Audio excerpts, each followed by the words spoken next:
Good morning, Kenya. Rise and shine to the morning momentum. Your daily dose of a comprehensive rundown of the top stories making the headlines. Today being the 12th day of March 2025. This is a daily compendium of local and international news, human interest stories, current affairs and expert opinion. The hashtag on X is the morning momentum at Younib Media TV at Alphonce Albakwekwe. My name is Alphonce Ouma.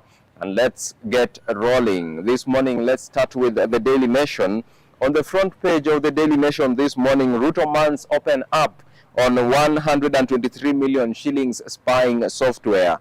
Kenyan Canadian has sued senior state officials claiming 292 million shillings for backing out of deal. That story is beefed up for you on page 4. We'll take a look at that.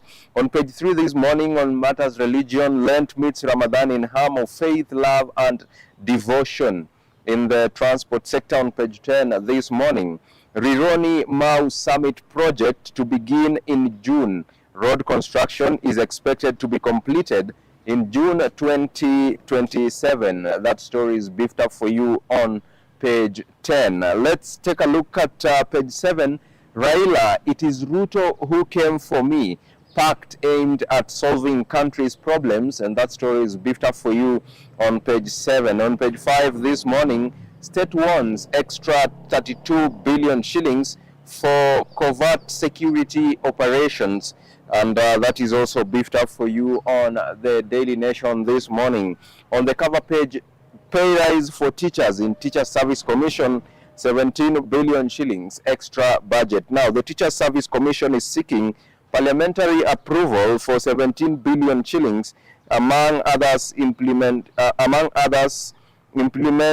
the second phase of the 2021-2025 CBA. That is on the cover page. Let's take a look at page 2. 6 killed in Baragoi bandit attack. Now, towns in Samburu are also experiencing a new wave of armed robberies targeting businesses. It is feared that more people may have died during the raid that also left 8 nursing injuries. At a glance, raids threaten peace enjoyed for 2 years. Attacks come a few months after President William Ruto promised Samburu residents that he would redeploy the Special Operations Group to the region as resurgent banditry cases threaten to reverse strides made in a restoration of peace in the region. The presence of illegal guns in Samburu and other bandit-prone regions has led to the loss of many lives over the years.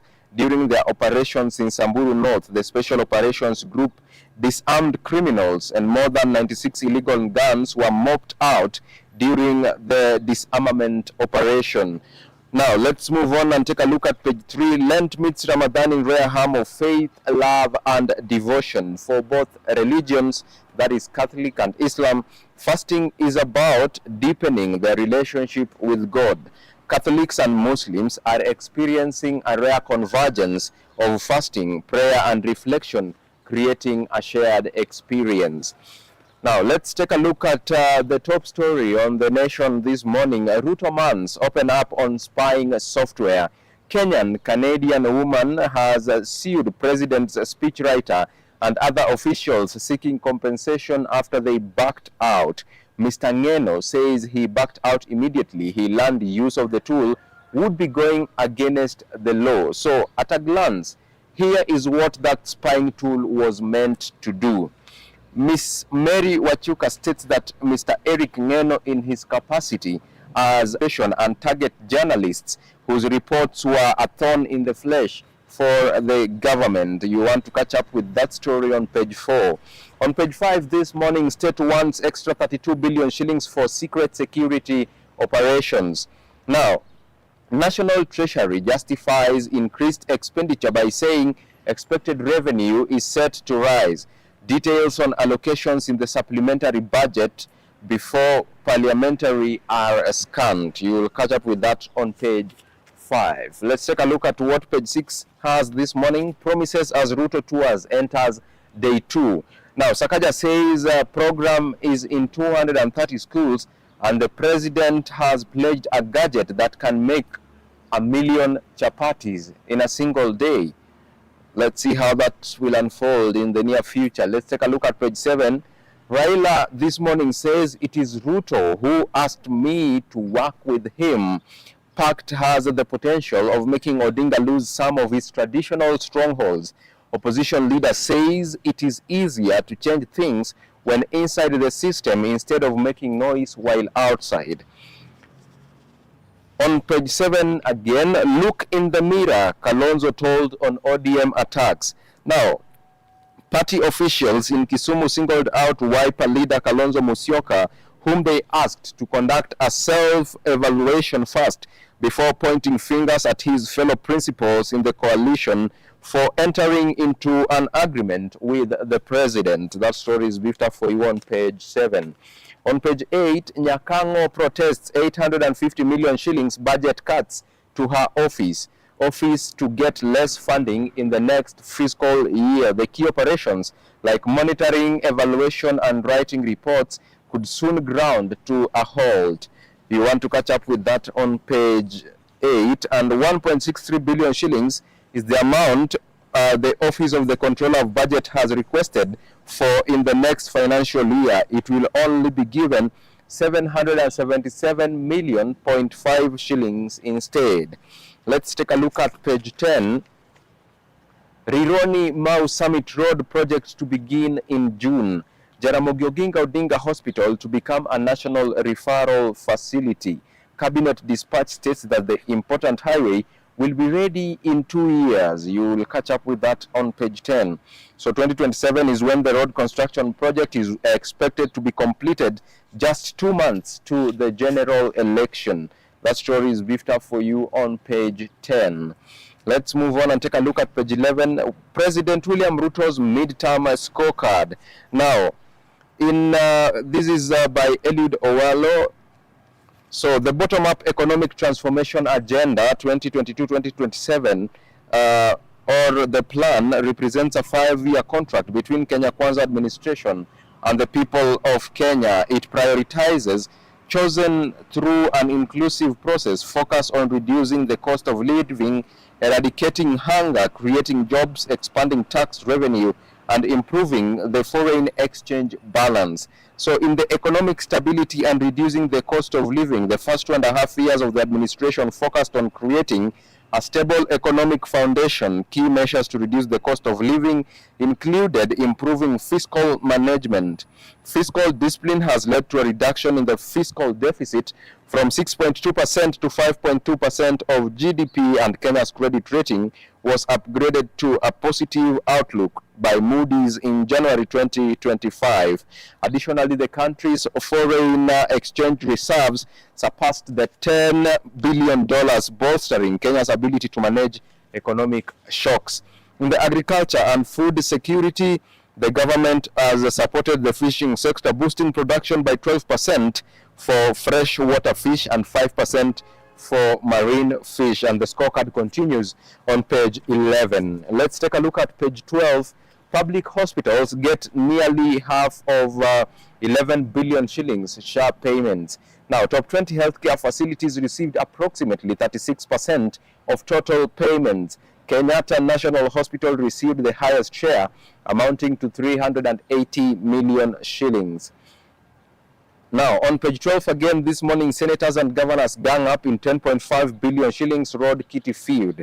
Senators have sided with governors in the ongoing tussle over the control of the 10.5 billion shillings roads maintenance levy fund, urging members of the National Assembly to abandon their quest for control. Members of the Senate Finance Committee have declared that they will not support any proposals in the county government's Additional Allocations Bill 2025 currently before the House unless the RMLF is included.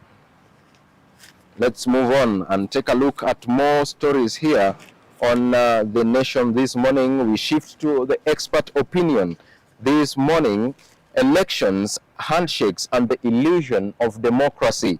When opposition leaders consistently merge with the ruling party, voters are left without an alternative voice to challenge government excesses. That story is beefed up for you on page 17. Now let's move on and take a look at the DN2 parenting this morning. Are you punishing your child instead of disciplining them? You'll catch up with that on the DN2 article. That will be a good read for all parents who are watching us this morning. Make sure you catch up with that on the Daily Nation this morning. Now let's take a look at business news. Half of pensioners live on below 20,000 shillings a month. Lack of jobs among the youth throws burden to aged parents. This even as majority still have to cater for dependents in their sunset years. The extra burden is 83.2% of those with the dependents, according to the survey.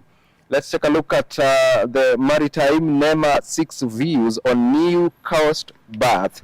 Now, the Kenya Ports Authority has set in motion plans for construction of berth 19 billion shillings at the Mombasa port due to anticipated increase of cargo and has invested public views on the same. Manufacturing sector KBL set back in 486 million shillings tax fight with KRA. Now, Kenya Breweries Limited has suffered a setback in its 486 million shillings tax battle with the Kenya Revenue Authority after tribunal rejected its application to block the looming payout. The tax appeal tribunal said that the drinks maker had filed its appeal outside the statutory timelines, rendering it invalid. The decision effectively upheld KRA's tax assessment, leaving the brewery with a large tax bill to settle. You'll catch up with that on page 32. Let's take a look at the international scene this morning on the Daily Nation. Now, Uganda deploys troops to South Sudan capital. Now, the White Army, which fought government forces, supports VP Riek Machar. Concerns have been mounting with the U.S. evacuating its personnel, and you want to catch up with that on page 23, World News this morning. Let's take a look at briefly what Tanzania has. Dodoma. Now, Tanzania's weather agency has issued an alert over enhanced rainfall in many areas due to tropical cyclone Jude over the Indian Ocean in Mozambique Channel. The Tanzanian Meteorological Authority said Jude coincides with the onset of the 2025 rainy season over bimodal areas as forecast and communicated to the public on January 31st. Now, in Moscow suffers massive drone raid. Ukraine on Tuesday launched its biggest drone attack on Moscow, killing at least 2 workers at a warehouse, injuring 18 others, and causing a short shutdown at the Russian capital's 4 airports, Russian officials said. Some 337 drones were shot down over Russia, including 91 over Moscow region and 126 over Kursk, where Ukrainian forces have been pulling back, the defense ministry said. Now let's take a quick look at what we have in the world of sports. Now, we start with the boxing. African boxers suffer early exits in Serbia. Kenya has 8 pugilists, and that story is beefed up for you on page 41. Let's take a look at golfing. Vincent Mukiri is the new JGF boss. The Kenya Golf Union, KGU, yesterday appointment of Thika Sports Club Vincent Mukiri as the new president of the Junior Golf Foundation. Mukiri, a former junior golf convener at Thika Sports Club, succeeds Muthaiga Golf Club's Regina Gachora. In the secondary schools games, thrilling battles to light up regionals. Now, after successful completion of the secondary schools Term 1 county games, the stage is now set for the regional battles this week across the country. The championships will culminate in winners qualifying for this year's Kenya Secondary Schools Sports Association National Term 1 games set for Mombasa next month. Now, on page 42 this morning, on the sports sector, Kenyan-Ugandan petrol heads plan grand invasion of Naivasha. Over 5,000 Ugandans expected to travel by road for rally in hired buses and private cars. Wild Safari Rally social group looking to set up spectator liaison desk at various spectator zones to help in safety. Australia-born midfielder William Lenkupai and Pamba Jiji FC striker Matthew Tegisi are among the listed by QE. The Commission for University Education, CUE, has flagged 15 universities and colleges for operating illegally and warned Kenyans that certifications from these institutions are worthless. Most of the institutions have names suggesting affiliation with faith-based organizations. In a public notice released on March 11, 2025, the regulator cautioned institutions of higher learning against offering fraudulent degrees and postgraduate diplomas. Now, also this morning, salary rise for teachers in TSC's 17 billion shillings extra budget. Despite the shortfall, the state has allocated 1 billion shillings for promotions. 10.2 billion shillings to be used to implement the second phase of the 2021-2025 CBA, 4.9 billion shillings for health insurance. Now, 1.8 billion shillings for converting 46,000 interns teachers to permanent and pensionable terms, and 1 billion shillings for teacher promotions. Initially, TSC had allocated 13 billion shillings for the CBA. Now, with that story of TSC, we come to the tail end of today's session of the Morning Momentum. Thank you so much for keeping us company right here on the best youth television network in Eastern Central. See you on Friday at the studio with an up-close and a candid interview on the future of Kenya's politics following what has been developing on the political landscape. Bye-bye for now. Do have a beautiful Wednesday.